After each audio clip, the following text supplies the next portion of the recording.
Okay, my friends, we are going to try something new this evening. As you're probably accustomed to, whenever we study together, depending on what it is, if we're studying a primary text, we have a primary text in front of us. If we're doing a source sheet, it's a source sheet. So what we're going to be looking at this evening is the following document that I'm holding in my hands over here, which is my humble beginning to a Pesach Haggadah. It is nowhere near critical mass that it's even worthy of a Havamina, of possibly thinking of making it to a proper Haggadah, but who knows one day down the line. The real impetus behind this is that I wanted to give kind of a Seder buffet of different Pesach Haggadah insights.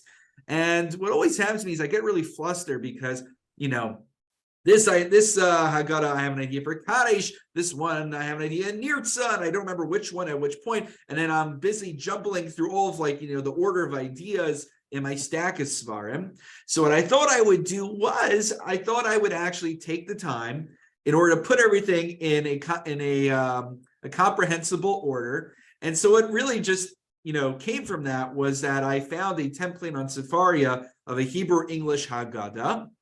And what I did was I started basically doing three things. One is for English Haggadahs, I used a useful app called Google Lens that one of our congregants, Daniel Wallace, who works for Google, introduced me to, which one of the many functions it has is that you can take a picture of a page in a book, and it's good at recognizing the text, and you can basically select what you want, copy and paste it into a Word document. So there are direct excerpts from English Haggadahs. And then what I did was, from the Hebrew Haggadahs, I took the time to adapt it into English for your reading pleasure. And then the third thing, which is the smallest part of the tripartite division, is that I put some of my own personal insights in there. And if you scroll, let me post just one more time for anyone coming in, because I don't think you can see the previous chat if you're joining now. So there you are. So for those just joining, the short thing that happened is that I just started putting together a Haggadah. It's not ready, but I have ideas from English Haggadahs, adaptations I made from Hebrew Haggadahs, and then a little bit of my own personal insights sprinkled in. I endeavored to give proper attribution and to explicitly state what is an excerpt, meaning it's verbatim, and what is, what was adapted, which means, a little bit of my own bias went in there because it's not word for word.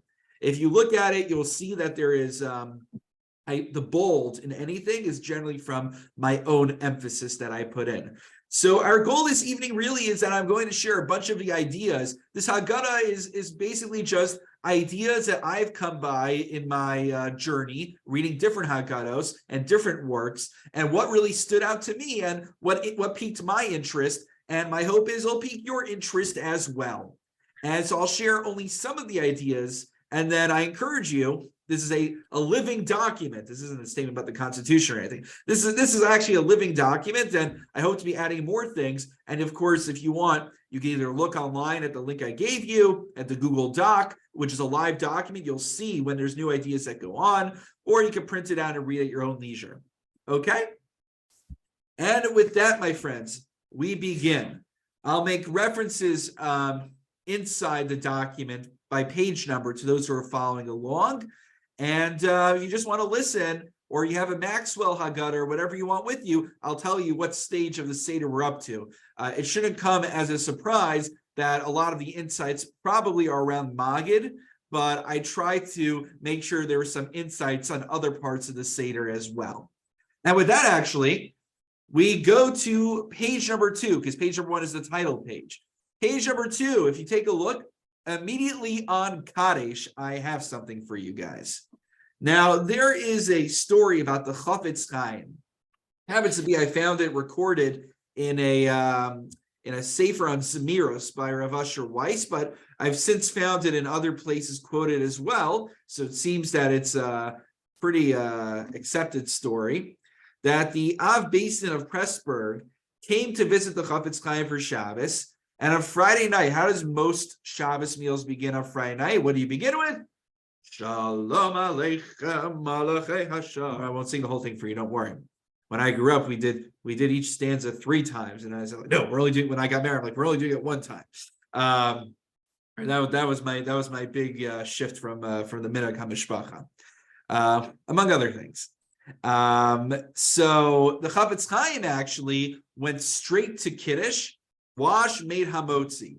So then the Dayan of Pressburg asked the Chafetz Chaim, wait a minute, like I thought this was an Orthodox from observant household, even if it wasn't, everyone does Shalom Aleichem, right? I think. So what do you mean you're not starting the meal Shalom Aleichem? What kind of rabbi are you? So he said, I looked around the table and I saw that there are many people who clearly looked like they were very hungry. So I figured people could get hungry, angels don't get hungry, they don't have bodies. So let's serve the people some food first, and the angels could wait a moment until we sing Shalom Aleichem. So that's what he said. And so this is my personal recommendation when it comes to Seder. When you look at the beginning of Maseches Arvei, beginning of chapter, Perek Arvei Psachim, we're going to be talking about Psachim a lot. And if you're not familiar, that's the volume of the Talmud that talks about Pesach, Psachim. So there's already halachic restrictions on what and how much you can eat prior to the Pesach meal, what you're allowed to eat on Erev Pesach. Chances are, if you're like me or like many people, you're coming to the Seder and you're very hungry. And karpas is just not going to do it. And it's not meant to do it either. It's just meant to whet your appetite. And then it's almost like a teaser, because then you get into Magid. And if any of you are, blessed to have children or grandchildren at your table, these kids many times come home with a huge Encyclopedia Britannica of like everything that they want to share at the table. And then Magid begins to drag on forever. And by the time you get to Shulchan Aruch, you don't have an appetite. You just want to collapse out of exhaustion. So my recommendation, hopefully building on the precedent of the Chafetz Chaim, is that I always recommend, obviously it depends how many people are at the meal, what the circumstances are. It's always good to pick a few select ideas to supplement during Magid. And there's no halacha I'm aware of that says it's usher to learn Torah during the meal portion, during Shulchan Aruch. So why not just share the rest of the ideas while everyone is able to eat al hasova, and that way you're not holding other people back. So that's more of a practical recommendation, but I think it's very much based on Torah's sources. It's not just Moshe Kurtz being hungry. I think we have what to rely on over here. Okay, that was idea number 1. Idea number 2, if you turn to page number 5. And now we are into Magid right at the beginning. And we say, and we start off with Halach ma'an yadiachlu avasana b'ar Mitzrayim. This is the bread of affliction that our forefathers ate in the land of Egypt. Kol dichvin yesei ve'yechol, kol ditzrich yesei ve'yifsach. All who are hungry, come and eat. All who need to, come and what's yifsach? Partake in the Korban Pesach, and the Pesach offering is what it would seem to be saying. Now, here's the question that I'm sure it's occurred to many of you at some point. What's the big question? Isn't this the most disingenuous invitation I've ever heard of in my entire life? You already started the meal and now you're issuing an invitation, right? You don't need to be a big rabbinic scholar to ask this question. You just need to simply pay attention to the Haggadah. What kind of invitation is this in middle of the meal already? Once we've already begun the Suda, who's going to hear this? I always hear from people, they say, oh, there's a story that someone knocked on the door. I hear this all the time from different families where they say, oh, someone actually did show up around then. Different families have different variations of that happening to them. It's very amusing. But there are a few approaches that are given. One approach is given by Rev Eliezer Ashkenazi, which is, he says, you're misunderstanding what Kol Dichvan Yesev Yechol is. The reason you're so bothered by it is because you misunderstood what it's actually saying. It's actually not an invitation. It's what we call a kina, like kinos. We read on Tisha B'Av. It's a lamentation. What could we be lamenting on Pesach night? We're lamenting that, if we recall, I know a number of you have done Mishnayos Pesachim with us. If you recall, when you eat the Korban Pesach, There's supposed to be a chabura. There's supposed to be a preordained group of people who are gathering together to eat from that Karban Pesach. You can't just willy-nilly show up. It has to be pre-designated. Now, on the one hand, the fact that anyone could show up, anyone wants to come in and can now partake in our Karban Pesach or Afikomen, which is in lieu of it. So on the one hand, it's nice because it affords us flexibility, but we know anything serious in life requires us to go through procedures and through red tape. You think about it, if you want to travel out of country, you have to go get a passport. So you have to go to the passport office, and you have to go through this, and you have to go through that, and sign that, get a photo, and mail to this, and it's a whole balagan. Anything that is worthwhile requires preparation. That's generally how it works. So the fact that it's much more flexible and much more casual detracts from the reverence and awe that we're supposed to have for the Karban Pesach. So he says it's a lamentation. My Rebbe, Rav Tendler Zatzal, he also sought to answer this question by also dismissing the commonly held interpretation of Halach Ma'anya. Again, it's not that it's an invitation, but also he doesn't suggest that it's a lamentation either. Rather, it is a halachic declaration that we are making. What's a halachic declaration? Well, there is I don't want to say little known, it's known, but maybe not all of us have heard of it. There's a halacha that the Karban Pesach, the Pesach offering, needs to be eaten al hasova. What's al hasova? What it means is you shouldn't eat it ravenously. Rather, after being, 90% full for most of your meal, that's why we have the afikomen at the end, by the way, then one is supposed to eat from their Karban Pesach. That way you can savor the experience, right? And remember, the taste is supposed to remain in our mouth as well. One's supposed to savor the experience. Now, it used to be lamb back then. That's why it's more matzah, woohoo! So it was a little bit of a different experience back in the days of yore. So now, how do we read the line? All who are hungry, let them come and eat. Fill yourself up 90%. And now once you have eaten, you've consumed enough food that you are sated, now all who are in need of what? I already ate. What else do I need? All who need to fulfill the mitzvah of the Karban Pesach, come and partake in the Karban Pesach.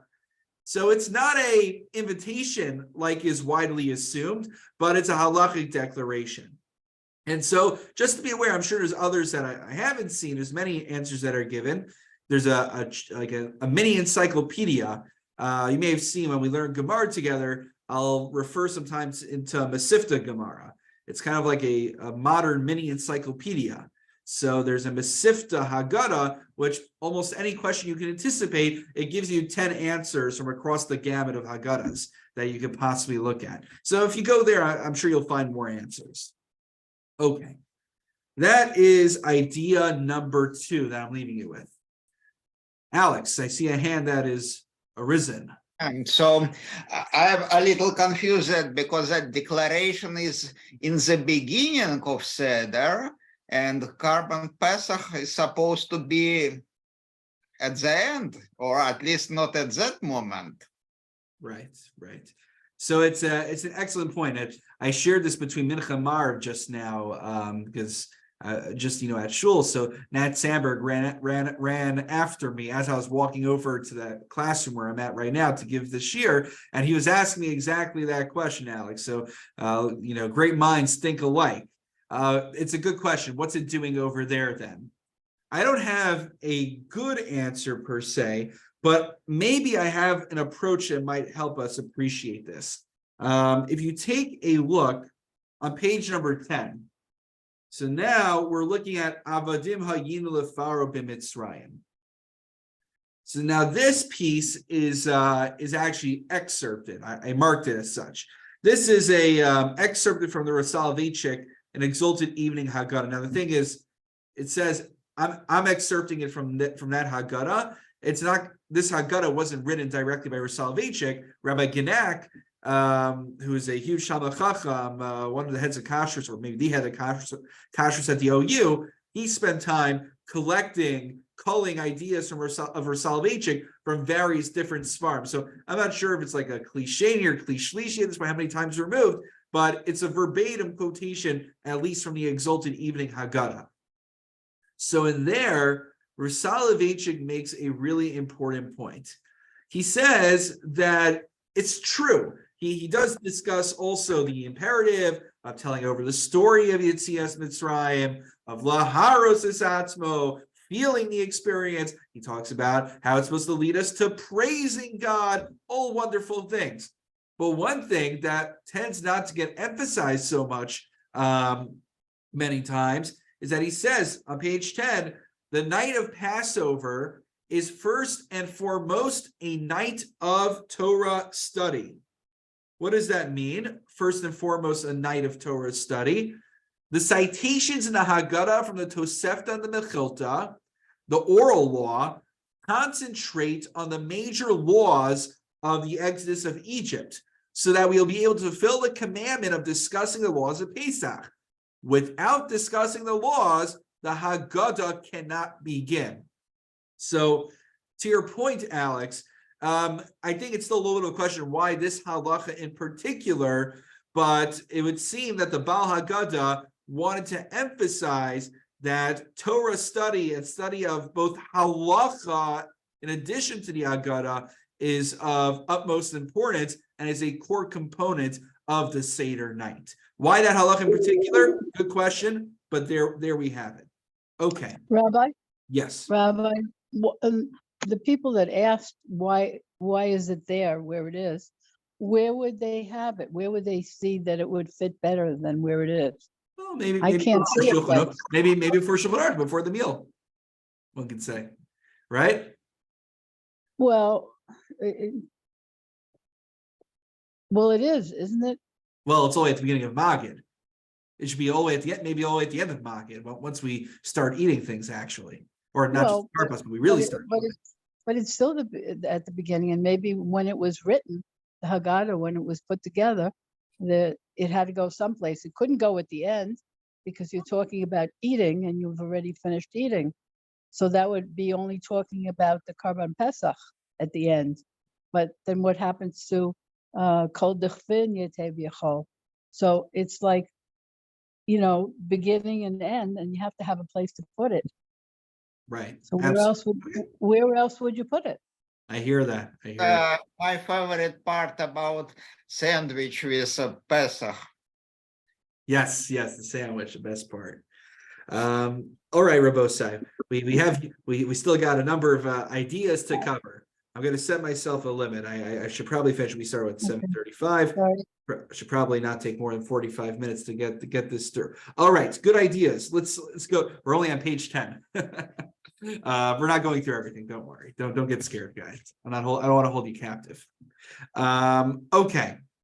Now on the same page, there is another idea from Rav Soloveitchik that I found compelling, in which Rav Soloveitchik notes that we say, if we look up in the Hebrew or in the English, it says Avadim hayinu lefaru b'mitzrayim, right? What's it saying?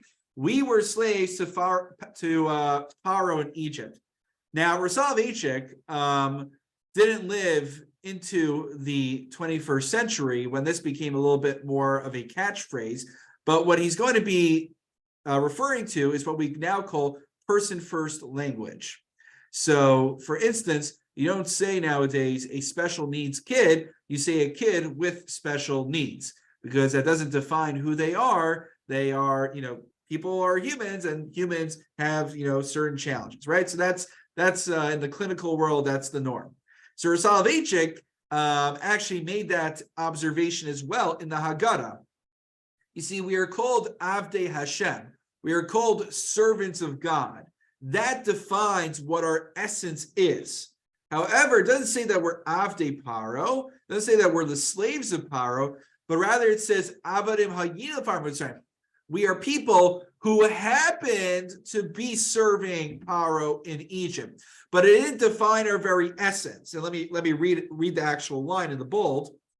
Had they been slaves existentially, had they lost their love of freedom and their spiritual heritage, had they been Pharaoh's slaves and not just slaves to Pharaoh, they never would have been liberated. Right? We were on as the Kabbalah tells us, we're on the 49th level of tumah, of impurity, but there was something that was keeping us afloat, and it was the fact that we were still intrinsically servants of God, and we were just being removed from our primary function, our primary essence at the moment. So that was an observation that Soloveitchik made that also I found quite compelling. And now we are going to actually skip footnote 6 and footnote number 7. But again, I just want to remind you that you have the opportunity to, I gave you the link, and if you don't have the link, if you lose it, you can email me. You can print this out, and you could read it when davening goes super long on Pesach and you need something to read. I humbly submit this before you. If my sermon is very boring, maybe you'll want to read my paper instead. I don't know. Okay, let's go forward. Let's see. Okay, if you glance at page number 14, how many of you, again, that's not a good way to get a raise of hands for this one. I'll say this one really quickly because this was my sermon this past Shabbos. But I understand that I was only at the 7 and 8 o'clock minyan, and many of you attend the 9 o'clock, so you didn't hear it. But for some of you who were at the 7 or 8, I don't want you to have to hear it with all the details again. So very quickly, on page number 8, there's another excerpt from the Rabbi Norman Lamb Haggadah, which I actually have right here with me. I was fortunate to be I still am, thank God, in a WhatsApp group of rabbis across America, basically all YU rabbis. And someone just one day posted that Amazon was selling this for under $5. Meanwhile, the list price is over $20. And so we all converged on it and started buying it. 3 minutes later, so someone posted in a WhatsApp group, "Where's the sale? I don't see it." Turned out the algorithms saw that everyone was buying it, so it shot the price back up once it saw it was popular. Thank God I was one of the first people who jumped in there, and I got it for under $5. But certainly, as I share on Shabbos, the ideas in there are certainly worth a lot more than $5. And here's one of them. When we talk about the Arba Banim, we talk about the 4 sons. Well, we give a lot of airtime to the Russia, the wicked son. Maybe we talk about the Chacham somewhat. The Shino de Elishal, everyone likes to talk about, maybe it's from Lubavitcher Rebbe, I forget who says, what about the 5th son, the one who's not even at the table? But no one really talks about the Tam. Who's the Tam? The Tam is we generally translate, most people translate as the simple son. Now, simple sounds like a pejorative. It sounds like you're calling him a simpleton. Like, he doesn't know any better. But actually, Rabbi Norman Lamb says, he quotes the Akedah Yitzchak, who says that Tam is from the Lashon of Tamimus, of wholesomeness.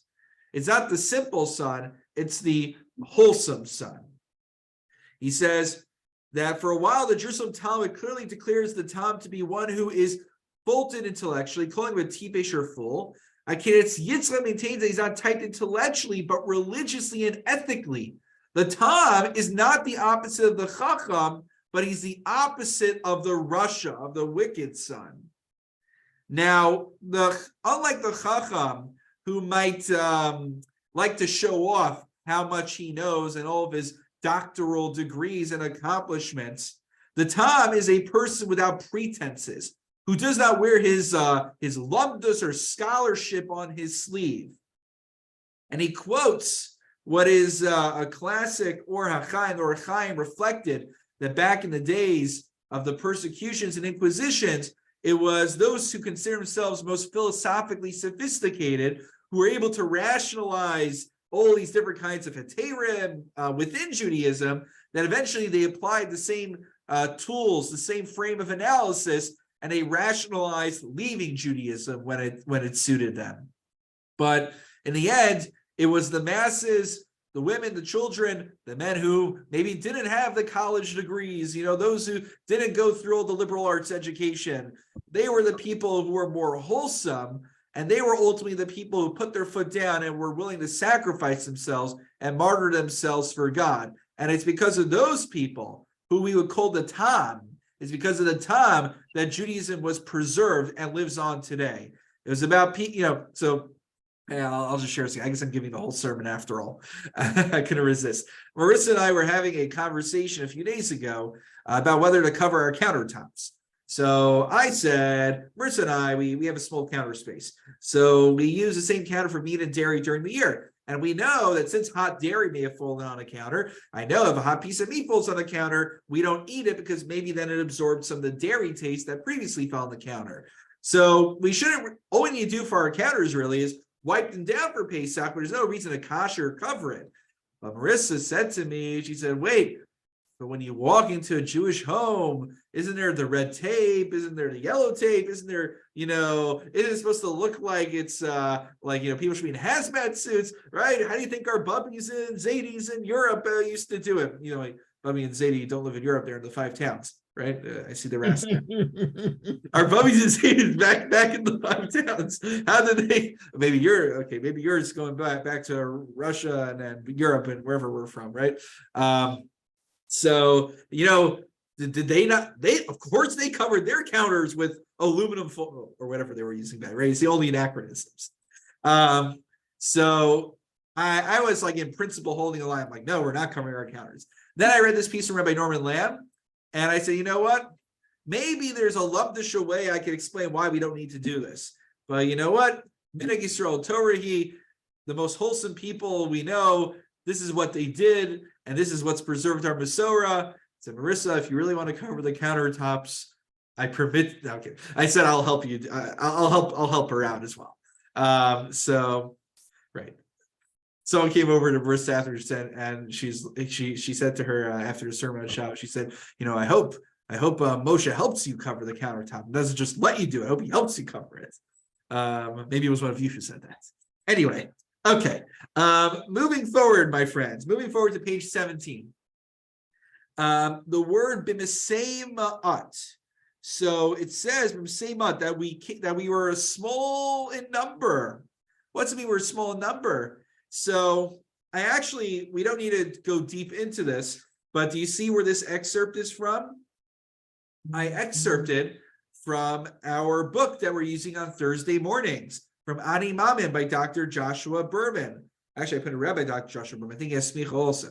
So Professor Berman has a very nice piece that we did in our Thursday morning book club class, but I excerpted it here if you want to see it, where he notes that it would seem that the Jewish people were never a huge people, and even some of the words in the Torah, like b'misei ma'at, seems to indicate that. So if so, how do we say that 600,000 men of fighting age left Egypt? There's all these inflated numbers, these rounded off numbers, and basically in his masterful work, he says ultimately that the sums indicated for each tribe are not a reflection of the actual numerics, not an actual statistic, but rather it's a reflection of their status. So the fact that Shimon was lower down because Shimon, of course, after the whole episode of killing out the city of Shechem, he lost his proper status. And if you look at Reuven's number is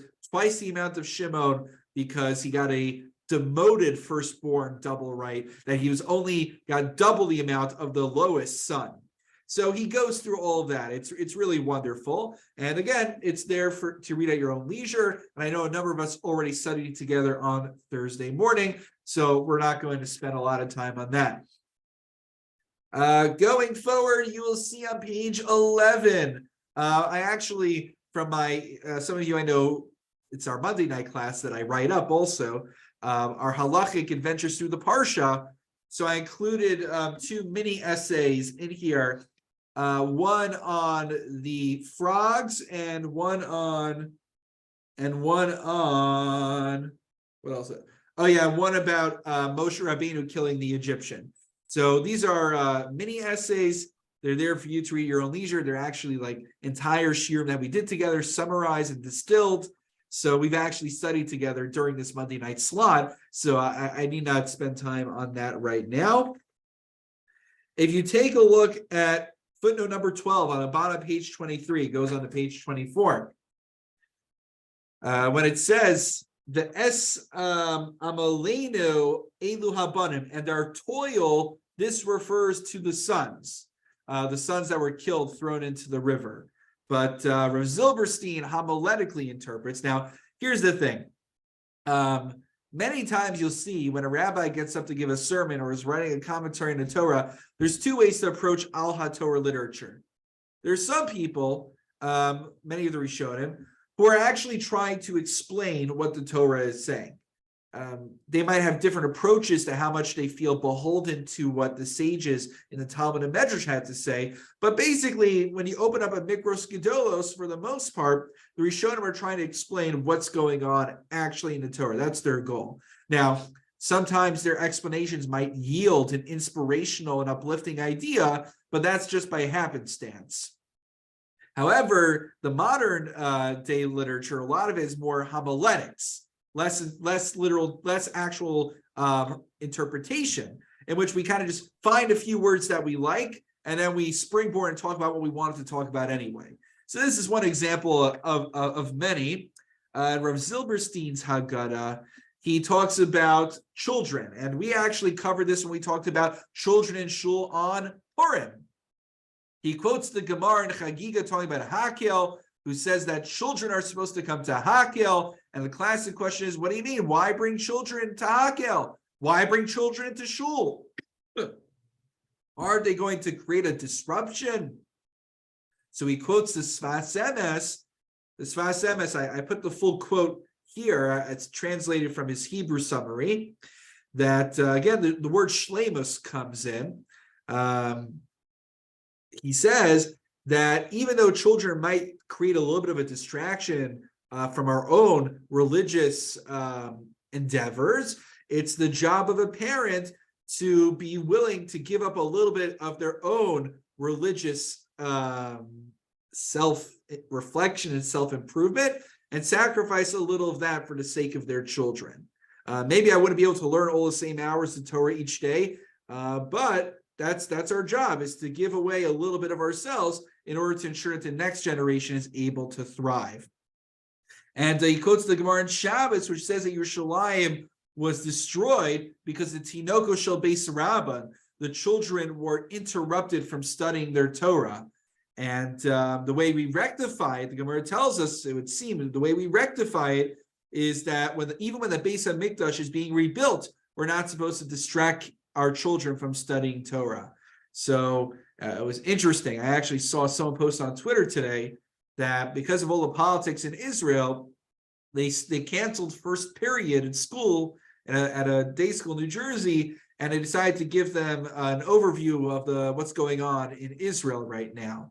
I assume first period was not Gemara or Chumash or something, but it's not a small thing to consider when I'm giving myself musar. When I have to be careful before canceling a class. I have to think to myself, wait a minute, I have like 16 wonderful people who want to log on and learn Torah. If I cancel a class, that means I'm depriving them of an opportunity to study. Now, I'm sure whenever I cancel and move, that you take out a safer and you're learning something else on your own anyway. But it's a calculation that I have to make. So that's I put the hyperlink to the article from the class. We did a whole class on this, so there's a write-up of that. Okay, going forward.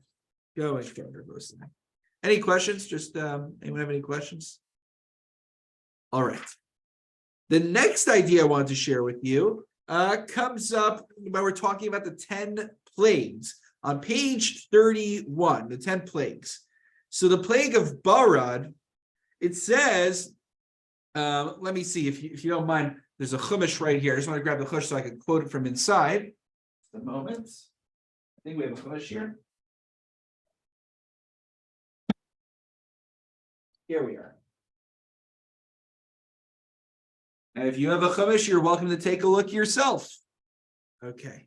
So if you want to take a look at Exodus chapter 9, verse 20. Exodus chapter 9, verse 20. So it says in describing the plague of hail, Hayarei es devar Adonai me'avdei paro, henis es avadav es mikneu el habatim. So all those who feared the word of God, those from the servants of Paro, they brought all of their possessions inside their homes to protect them from the hail. Now, how does it describe those who did not bring in their possessions to protect them from the hail? You would think it would say, and those who did not fear God didn't bring in their possessions to save it from the hail. But that's not what it says. It says, Rabbi Lamb points out, Basher lo sam libo el devar Adonai, those who did not place their heart, did not pay attention, who did not care to pay attention to the word of God, they left their possessions in the field. Rabbi Norman Lamb points out that is what he calls it the did I not underline it over here? 1 second. Oh, I opened up the wrong. I have a few copies of Haggadah, just in case there are people who showed up. I had some hard copies. I grabbed the wrong one. I have my annotated on top of annotated one over here. So Rabbi Lamb says, oh, the pages are also changed also in here. Here it is. He says, ours is a greater, subtler, and deeper sin. He's referring to what's our sin nowadays. We do not absent ourselves from the synagogue because we are actively atheistic. It is just apathy. We do not desecrate the Sabbath because we dislike it. We are just religiously, someone get a dictionary, religiously phlegmatic. I don't know what phlegmatic means. Sounds like, it almost looks like the word phlegm. But it sounds, basically what he's saying is that the opposite of fear of God is not fearing God, but it's apathy. It's that I know what the right thing is. I know I should be eating from a dairy restaurant with a proper hashgacha on it, but you know what? It's not worth the trouble. And that's generally the Yetzer Hara that most people have. Most people in principle are not opposed to things like Kashrus and Shabbos and other areas of Torah, right? We love learning Torah. But sometimes it's more apathy. It's that we're not, again, in the Lashon of the Pasuk, Rabbi Norman Lamb says, Basher lo sam libo el dvar Adonai. They did not place their hearts. They did not pay attention. That's how you say, simule, pay attention. That's how you say it in modern Hebrew. They just didn't care to pay attention to the word of God. So that's what Rabbi Lamb points out on the Makav Barad. Skipping over Choshech, it's a nice story from Rabbi Bender that I included. Rabbi Bender, of course, was is the Rosh HaYeshiva of Yeshiva Darchei Torah, where I went preschool through high school. So I thought it'd be very nice to get something from his Haggadah in there. He has a nice story in there from Rabbi Shlomo Freifeld, definitely worth reading. And then going to footnote number 16. Again, back to Rabbi Norman Lamb. I have to say, this was the best buy ever in terms of Haggadahs, even without the price. Rabbi Lamb just has such a it's a treasure trove of beautiful, divrei Torah and observations, sermons, ready, just waiting to be given. So he notes that when we're talking about how many plagues there were, on the water, that they got struck with 50 plagues at a time. Rabbi Lamb says, it's almost worth reading it. He says, all the other plagues merely repeated these lessons. Therefore, the Torah made no mention of them. For the great purpose of Torah and the messianic hope of Israel is not only iconoclasm, the defeat of godlessness, but education, the establishment of godliness. It's not just, I'll add my own words, not just sur me'ra, but aseh tov. Evil is expunged by being exposed. Falsehood is undone by being unmasked. A living lie is best denied by being debunked. The aim, I have to do like this with the Rabbi Lamb oratory. I'm sorry if I'm not obviously on the same madrega. The aim of Judaism in this is the struggle between good and evil. It's not so much to lay low the forces of evil as to lay them bare, not so much to revile falsehood as to reveal it as decaying, as mean, and above all, as a failure. And then finally, at the end, Rabbi Lamb says, skipping a little forward, the punishments and plagues were not blind vengeance. They were meant to be a lesson and demonstration for all generations, and their ultimate purpose is the most noble and glorious known to mankind, that you may know that I am the Lord. So Rabbi Lamb, in classic fashion, I remember when I was in high school and I read Rabbi Lamb's Torah Umada, his magnum opus, making the argument for the synthesis of Torah and general world knowledge. So I met with him when I was, I believe, in 11th grade. I went to YU for the first time in my life. The funny thing is, because I saw all these like movies about, college campuses, it's always like sprawling green hills. It's like all lush and everything. And so I was like, oh, I can't wait to go to YU. It's going to be such a nice college campus. And then as we're driving up and I look out the window and the guy says, oh, we're at YU. And I'm like, this is Harlem or something here. This is YU. What? So anyway, they clearly have not decided to relocate yet. I'm not going to weigh in on that part, or I just did actually. But my meeting with Rabbi Lamb, in there, I don't remember all the contents of the meeting. It's obviously been a while, but he made the point very strongly to me. He said, never let anyone tell you what to believe. You should, you should make intellectual assessments to the best of your ability. He was very, very pro being able to not have people kind of prevent you from being analytical and from being independently thoughtful. Okay, moving forward, I think we'll have to wrap up very soon. So just a few more ideas. Those following, we're on page number 36. We're up to Dayenu. So if you look at Dayenu, it says, Ilu kiravnu lifnei Har Sinai, had God brought us before Har Sinai, God did not give us a Torah Dayenu. And then it says, God gave us a Torah, but did not give us the land of Israel, also Dayenu. Now, you can usually figure out someone's hashkafa based on which line bothers them more. Are you more bothered by going to Har Sinai but never getting the Torah? Or are you more bothered by, we got the Torah, but we didn't get to go to Eretz Yisrael? So there's sometimes it's always funny to see which possibility bothers people more. You try that around the Seder table and see. The Rabbi, coming back to our friend and teacher, the Chafetz Chaim says that the author of Dayenu, notice how he says, had God given us the Torah but not brought us to Israel, Dayenu, but it's inconceivable for the opposite to be true. It doesn't say, had God brought us to Israel but not given us the Torah, Dayenu. Now, you can just say, oh, well, it's chronological. Okay, that's probably pshat. But the Chafetz Chaim says, because even though the ideal state of Judaism is that, I think in Bnei Akiva they say this, Am Yisrael, Be'eretz Yisrael, Pi Torah Yisrael. Ideally, Judaism is supposed to be practiced, God's law should be practiced in God's land. But we've been through a long exile. I'm pretty sure all of us here are not living in the land of Israel right now. The Torah is able to sustain us no matter where we are. But to be in God's land and not keeping God's laws, how you talking? No, you can't say Dayenu or something like that.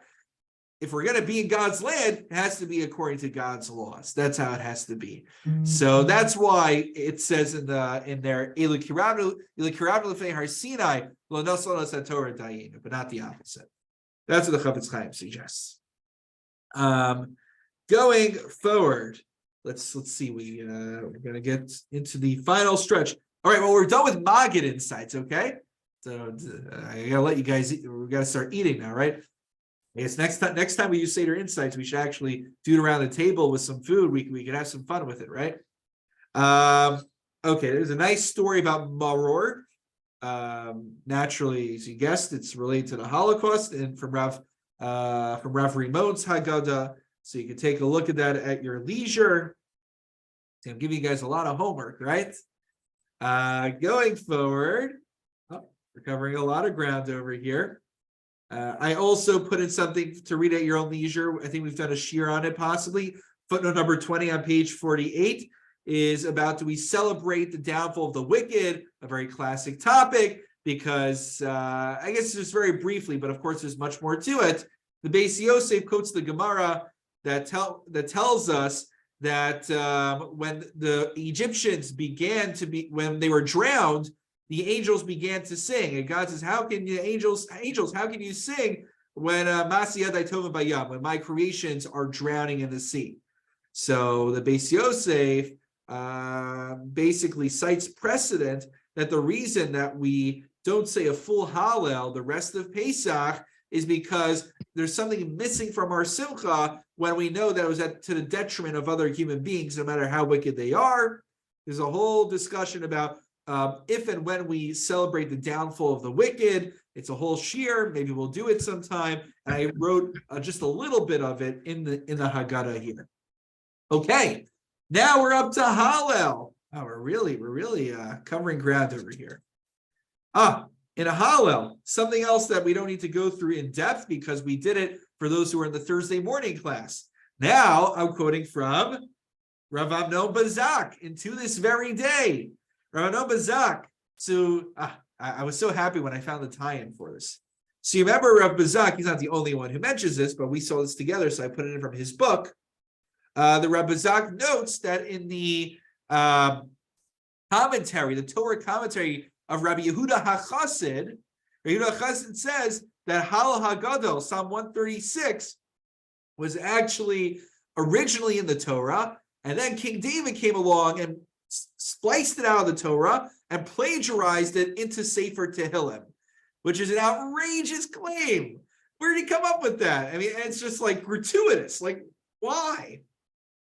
So in here, I put an excerpt from the book where he talks about how Ramosha Feinstein and others were so enraged by this, they claimed the book had to be a forgery, or at least those sections of Rabbi Yehuda HaChassid were forged, and they forbade the printer from reprinting with those sections in there that they found problematic. There are other sections in the next Shuvah Moshe talks about where he takes a little bit more of an understanding stance on homosexuality. So that was something we did in a class already, so we're not going to elaborate here. But again, I put an excerpt in there for your reading leisure. Finally, we'll conclude with one last idea, and I realize it's Chatayni Maskir Hayom. I skipped the Brisker Rav at the beginning of the Haggadah on the wine. I'm reclining on a Seba. We'll leave that for another time. But again, it's there for you, because how can a Haggadah have a shame Haggadah, a true status of a Haggadah, if it doesn't have the Brisker Rav in there? It doesn't have the Brisker Torah, either on a Dalakosos or on reclining on a Seba. The final idea I'll share with you again, going back to our good friend Rabbi Norman Lamb, and I believe this is the final idea that I included in the Haggadah. Yes, confirmed. The final idea, all the way in Nirtza, page 57, footnote number 22, the 22nd and final entry, at least God willing for the time being. He picks up on when it says Danta Melech Gerar on the fourth line there, that God judged the king of Gerar, which was Avimelech. It's a short one, so I'll read it out loud for you. And with this, we'll conclude. And we're almost at the hour mark. Avimelech says to Abraham, after God had appeared in a dream and reproached him for taking Sarah to his royal harem, "What made you do this?" To this, Abraham answered, because I said that there is no fear of God in this place. What is the meaning of this exchange between them? According to some of the commentaries, Avimelech said to Abraham, "I can understand your ruse with regard to the Egyptians. They are dreadfully immoral people, and therefore you had to do what you did. However, we are a moral, good, and ethical people. Why did you feel it necessary to ensnare us with this ruse?" Abraham then answers, "It is true that you are a good and moral people. I admit it. However, if there is no piety, or piety, I always forget, if there is no yiras Elokim, no fear of God, then I cannot trust that you will remain decent, for your ethics may well prove unreliable in the face of overwhelming passion and temptation. If there is no religion, if there is no true faith in a God above, what is to prevent you from making up your own laws and moral code as you go along simply to fit the situation? In such a case, what yesterday was a reprehensible evil will become today a tolerable foible, and tomorrow the privilege of every taxpayer. Where there is no fear of God, goodness may be present, but it is unreliable and no one ought to risk his life on it. And of course, Rabbi Norman Lamb, he hasn't been around for a few years, but he already saw in his day what has become much more out of control nowadays, which is the issue of moral relativity. The idea that if there is no omniscient, omnipotent, all-wise and knowing and limitless divine being who knows what is best for everyone to dictate morality, morality becomes the preference of an individual or a society. What was moral back then becomes immoral today, and what was immoral back then becomes moral and maybe even praiseworthy nowadays. I'm not going to give any particular examples, but we're all thoughtful people. I'll give one example. You take something which I would hope we could all say is bad. Take something like adultery. So back in the times of the Bible, that was a capital crime. Nowadays, I think in American law, it's not even criminal, if I'm not mistaken. I don't think there's any lawyers, you can correct me, I don't think there's anything you can really charge someone against. And so we see, and you can think of other examples easily, how morality easily shifts for the convenience of one society to the next. And so without God telling us what is right and what's wrong, what it becomes convenient becomes moral the next day. So that's what Rabbi Lamb is warning us about, and that's ultimately what distinguishes us who are people of faith from living a life without faith. And certainly Pesach night is a night to instill that faith, not just in our family, our friends, but to renew it within ourselves so it carries us through the entire year. With that, we are about to reach the hour point, so we will conclude here. There is much material I didn't cover that's in this Haggadah, so I welcome you to print out if you want to read more. And thank you so much. It was a pleasure learning together, and I'm sure, God willing, I'll see you before then, but wishing you all a Chag Kosher V'Sameach. We shall have a happy Pesach. And apparently I learned in Stanford, people say not just Chag Kosher Sameach, they say Zisen Pesach as well. So you should all have that. Okay. Take care, everyone. Thank you. Take care. Good night. Good night.